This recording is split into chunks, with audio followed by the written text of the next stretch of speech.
బాగున్నదా?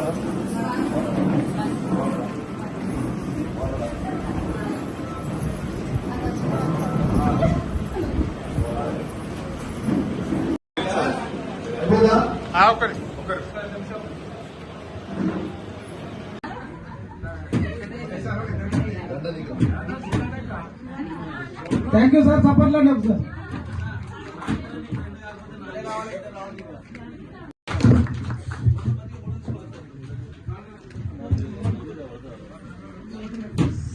Sir sir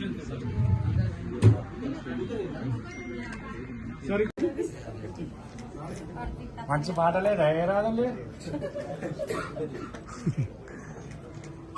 అట్లే ఉండండి. ఈ లెవెల్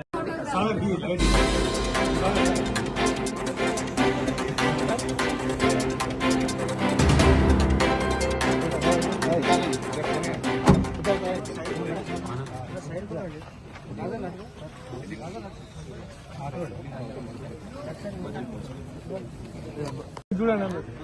మళ్ళా ఫోటో దిద్దాం మళ్ళా. ఆనాడు కేసీఆర్ గారు ఉన్నప్పుడు వాస్తవంగా కేసీఆర్ చెక్కులు అనేవి నేను ఎమ్మెల్సీ ఉన్నప్పుడు మీ అందరు ఇంటికి తెచ్చిచ్చిన ఊర్లలో ఇంటికి తెచ్చిచ్చిన.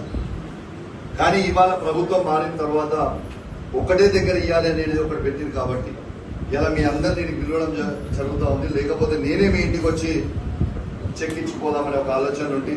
కానీ వీళ్ళు ప్రభుత్వం కొత్తది వచ్చిన తర్వాత రూల్స్ పెట్టింది కాబట్టి మీ అందరినీ కూడా పిలిపించి అడుగుతా ఉన్నా. ఇది కూడా ఎందుకు చెప్తున్నా అంటే, అరే సార్ ఎమ్మెల్యే గెలవక ముందు ఎమ్మెల్సీ ఉన్నప్పుడు ఇంటికి వచ్చి ఇచ్చింది ఎమ్మెల్యే అయినాక పిలిపించుకుంటారని అనుకుంటారు. కాబట్టి మీ ద్వారా మీడియా ద్వారా మొత్తం హుజరాబాద్ నియోజకవర్గానికి ప్రజలకు కూడా తెలియజేస్తా ఉన్నాను. ఎందుకంటే ప్రభుత్వం రూల్స్ మార్చారు కాబట్టి ఇలా నేను ప్రతిపక్ష ఎమ్మెల్యేగా ఉన్నా కాబట్టి ఆ రూల్స్ ఖచ్చితంగా పాటించాల్సిన పరిస్థితి వస్తుంది. కాబట్టి మీ అందరూ కూడా పిలవాల్సి వస్తుంది.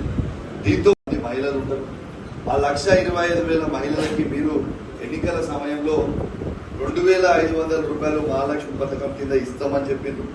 ఖచ్చితంగా ఆ ప్రతి మహిళకి మీరు 2,500 రూపాయలు కూడా ఇవ్వాలని నేను మనస్ఫూర్తిగా రేవంత్ రెడ్డి గారికి కోరుతా ఉన్నాను. దీంట్లో ఎటువంటి రాజకీయం లేదు. జస్ట్ మీరు చెప్పిన మాట నేను గుర్తు చేస్తూ మీరు ఇవ్వాలని కోరుకుంటూ సెలవు తీసుకుంటా ఉన్నాను. జై Telangana. Thank you very much.